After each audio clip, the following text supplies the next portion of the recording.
Bonjour et bienvenue à tous pour cette nouvelle affaire. Dans le jardin de Philippe, autrefois rempli de vie, règne aujourd'hui un silence lourd. Il y a peu encore, une quarantaine de poules s'ébattaient joyeusement au fond de son terrain, apportant une animation champêtre à l'avenue d'Aurouet, à Saint-Jean-de-Mont. Mais ce tableau bucolique s'est mué en scène macabre, les volatiles, morts de faim et de soif, gisent désormais en plein soleil. Philippe, dans une tentative désespérée et absurde, les a aspergés d'eau de javel pour accélérer leur décomposition.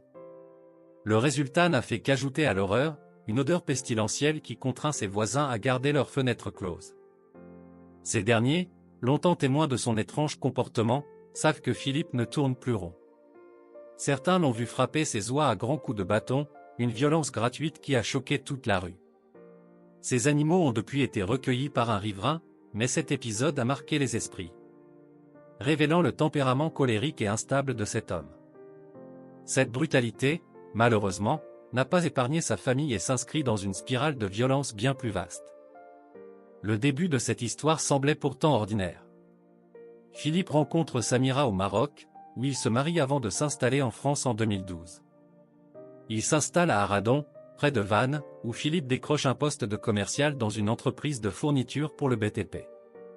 Leur couple se construit doucement, et la famille s'agrandit avec la naissance de leur première fille, suivie de peu par un second enfant. Puis, pour des raisons professionnelles, il déménage à Saint-Jean-de-Mont. Samira, avec son accent marocain et son sourire chaleureux, devient rapidement une figure familière et appréciée dans cette petite ville. Elle incarne la sympathie et l'ouverture, se liant facilement avec les habitants. Philippe, en revanche, est plus réservé, presque taciturne. Son univers se limite à son travail et à son élevage de volailles, auquel il consacre l'essentiel de son temps libre.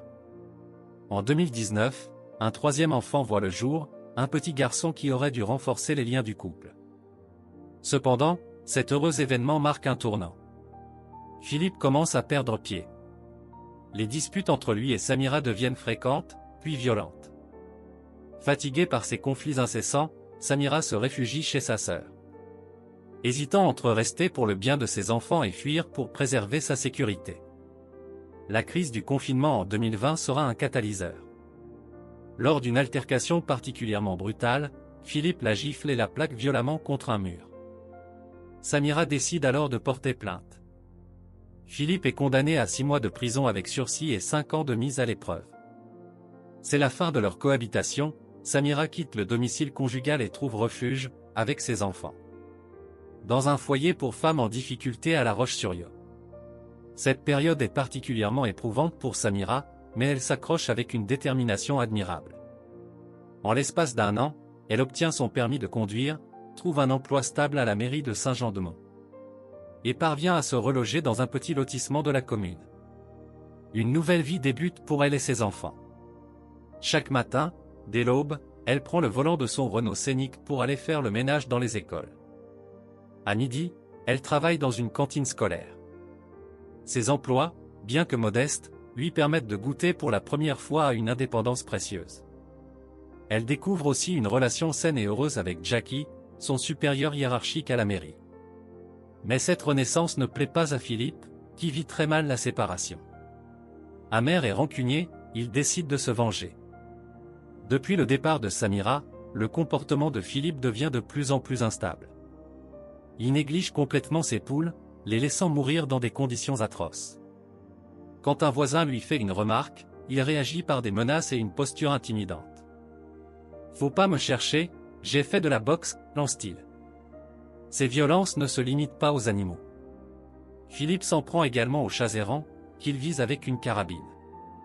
Ses relations avec ses voisins se détériorent au point que sa voiture, garée en plein milieu du passage, est un jour retrouvée posée sur des parpaings, dépouillée de ses roues. Philippe harcèle aussi Samira de manière insidieuse. Lors des week-ends où il voit ses enfants, il les manipule pour essayer de les retourner contre leur mère.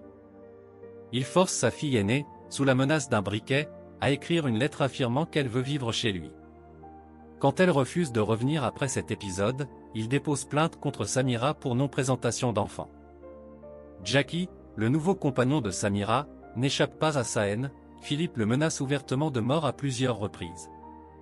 L'année 2024 marque la chute finale de Philippe.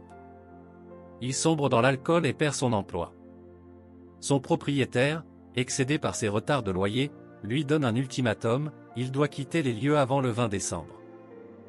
Cette date s'imprime dans son esprit malade. Le 20 décembre 2024, peu avant l'aube, Samira quitte son domicile pour se rendre à son travail. Philippe, caché dans l'obscurité, lui tend une embuscade. Il la frappe avec une violence inouïe, sous les fenêtres de leurs enfants endormis.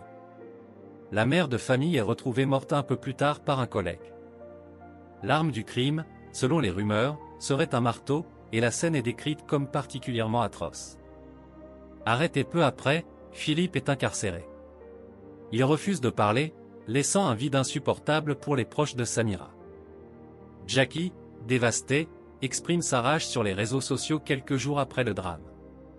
Tout cela aurait pu être évité. Il y a eu des gens qui n'ont pas fait leur travail. Une justice à deux vitesses qui doit revoir son fonctionnement afin de donner aux policiers et aux gendarmes plus de moyens. Ce cri du cœur résonne tristement dans un pays où, en 2024, 93 femmes ont été tuées par leur conjoint ou ex-conjoint. Combien de ces drames pourraient être évités si les signaux d'alerte étaient pris au sérieux? Merci d'avoir suivi cette vidéo. Si cette histoire vous a touché, n'hésitez pas à vous abonner et à activer la cloche pour ne manquer aucune de mes prochaines vidéos. Prenez soin de vous et à très bientôt pour une nouvelle affaire.